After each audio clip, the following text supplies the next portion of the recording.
Hello everyone, this is Lolly. I wanted to work on my paper scraps. Now, I do have, for strips that I have, like this, when I cut off strips, I have a folder that I put those in because I think strips have so much more purpose in them than just random pieces. But does anyone have this? This is what, is what I'm working on today. So I had a little like accordion file folder system before and it just wasn't working for me. I still do have I will give you a link down below to what I do with bigger scraps, but what when you have little scraps that you want within your reach like this. So I'll show you what I have. I got this from a thrift store, believe it or not, and it looks like it was made to hold cards. Because when I did it was $2, made in USA. There's no brand on it. There it is right there. It's an iris case. It's an actual iris case. And it is approximately, I'm sorry for the glare, the whole case is approximately about 10.5 by about 9 by about 8. And I decided to use this for those scraps that are going to sit, the really small ones that are going to sit right by me. And so I could move these around, and I could even put little tabs. I could put words on the tabs to say what they are. So here's what I thought I would do. That's about 5.5, and a good measurement for the inside is about 9.5 or 9.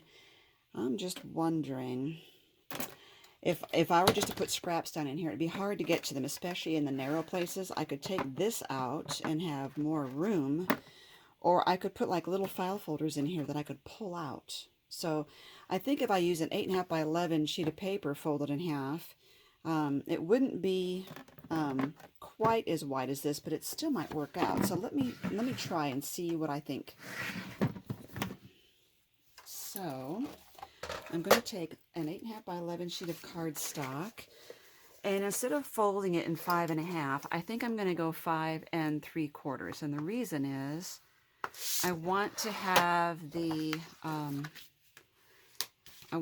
one side higher than the other so I can have something to grab and pull it out with. I could even make a gusset down here, but I don't think at this point I will.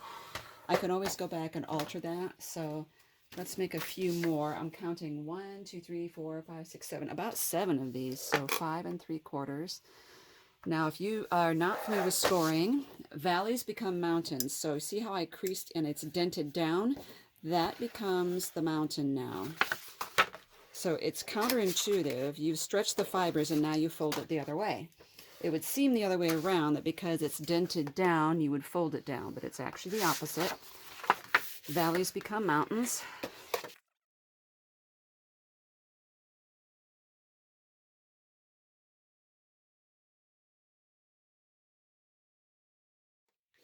Okay, so let's play with this. And then I will look online and I will see if I can find this case, a link to it somewhere. So I think I want the highest of the 2 flaps in the back. See what I'm saying is that it's not quite as wide as my case, but that is okay. And I want to be able to grab it and pull it up. I might, for this back one, I might need to put a tab on that. I might need to do that for all of them actually, because it kind of leans right up against that plastic there. I think I'm going to have to make tabs for them. Sorry for the noise. I'm putting 2 of these folders in each of the wider sections and 1 there. So yes, let's make some tabs. And they don't need to say anything because I think I can look down and see, oh, these are purples. You know, I don't think I need to actually write a tab that says purple. Okay, so I have this. I think I will cut that down. My other project is falling into view here. I think I'll cut this down into, well, come on if I can get it, maybe let me think of a measurement here. Let me look at these and see how wide I need my thing to be. I'm thinking 3 inches. Let's try 3 inches and see if that gets me what I want. It doesn't have to be perfect. No one's really going to see this, so. It just occurred to me, well, let's see. This is probably good enough. This one we'll see. Okay, now I have my tab punch board. And this graph is for using the putting tab in the middle of something. But I don't have 3-inch marking on here, so I'm just going to put this up against there, punch it, and then you take it out and turn it around and say, do I want large, medium, or small? I'm going to go for the large. But you see I have this little bit left over, so the 2 inches is a little bit large, and I'm going to have this little cattywampus thing here because it's meant to go on the edge. Still going to work out for me. I think I'll just cut it right across there and glue it onto my project. First, I'm going to go ahead and make one on the other side. There we go. So I will just take a craft blade and cut that off at the length of the width I want it.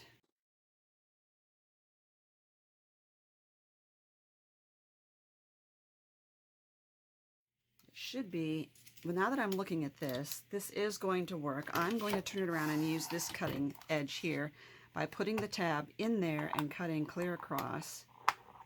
Oops. And just cutting the tab off. You usually use this to cut the excess off, but I'm using this to cut the tab off, so that'll be fine. I've got that one. Let me trim this down to make another one. Okay, now I've got my rhythm down here. It's just I'm not used to making tabs this way that are just loose tabs floating around. Okay, let's put that in there.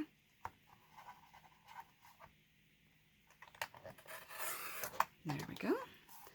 So that's 3. I'm going to speed up the process now.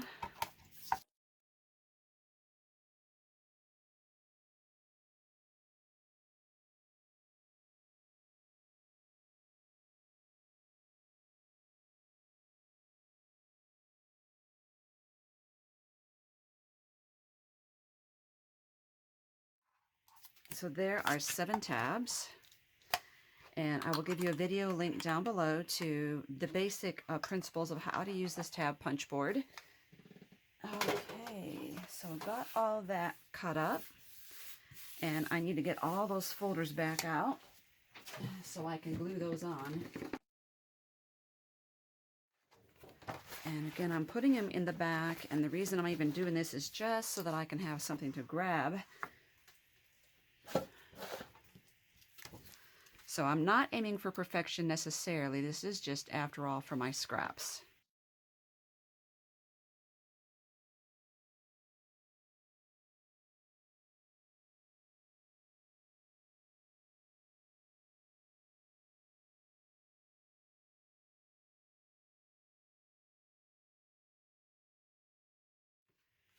But my word for the year is simplicity, and I was just thinking I really need to simplify my little paper scraps. What you don't see behind the scenes is this little box that I showed you sits on the floor with all these paper scraps. And again, the larger ones are in a file next to me.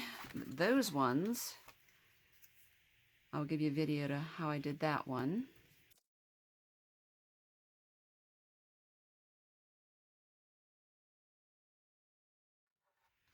And if I have to, I can reinforce these with tape, or I can reinforce them by putting another tab on the back of each file folder.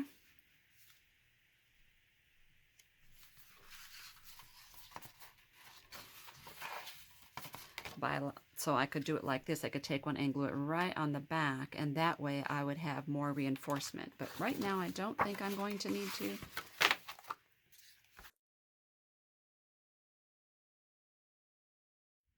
The glue sets up pretty quickly. And at this point, I don't even know, let's see, I don't even know what, how I'm going to divide these up. Let's see, that one, and this one, and then this one.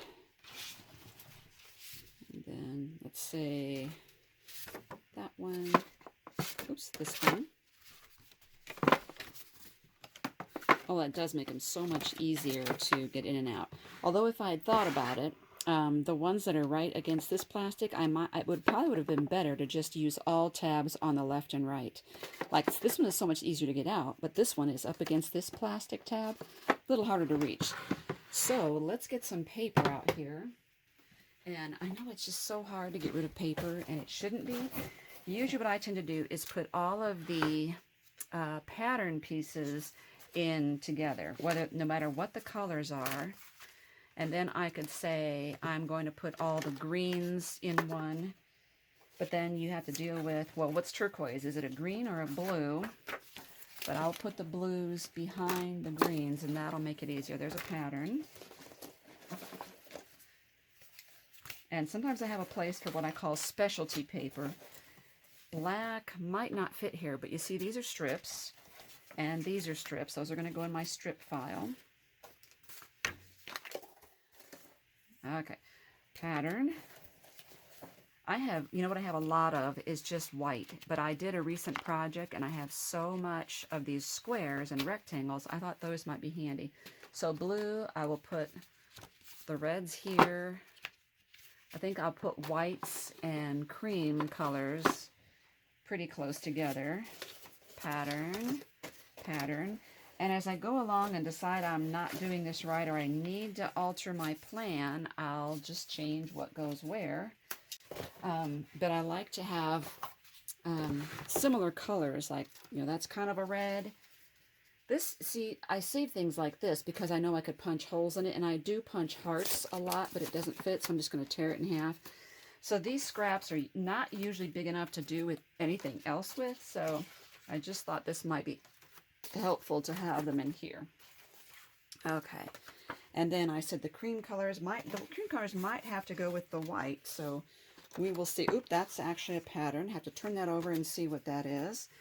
So yellow and orange and peach I tend to put in their own because I put them together just because I don't use much of them. So let's see, blacks and browns would go here. So I see that pinks are going to have to go here, and maybe the blues and greens go together, and save one for purple. We'll see how this works.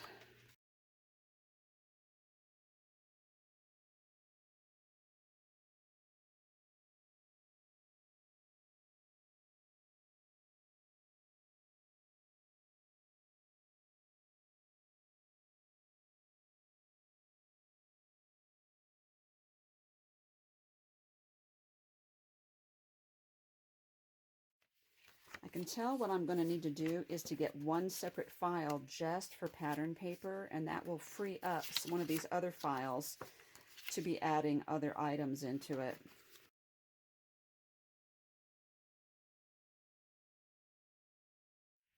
Okay, so this is getting too full of pattern papers, I think.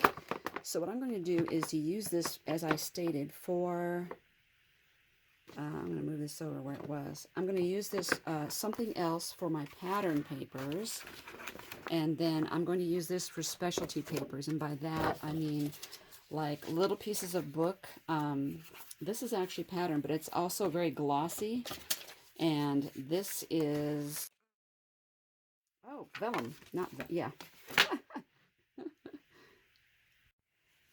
So I got it all done. I put all that paper in here. I had actually that little box plus then a little more of all these little colorful scraps. I think it's really pretty to have it all organized instead of me digging around in a box like I had it before.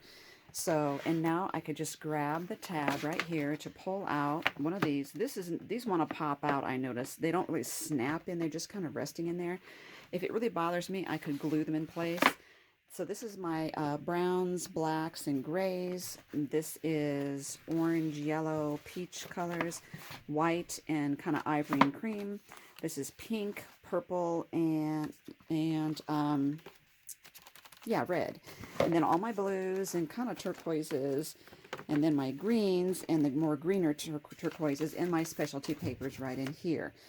So that works really well. Now I need to do is find a way to put my patterned papers in something, and I will be set. Thank you for watching.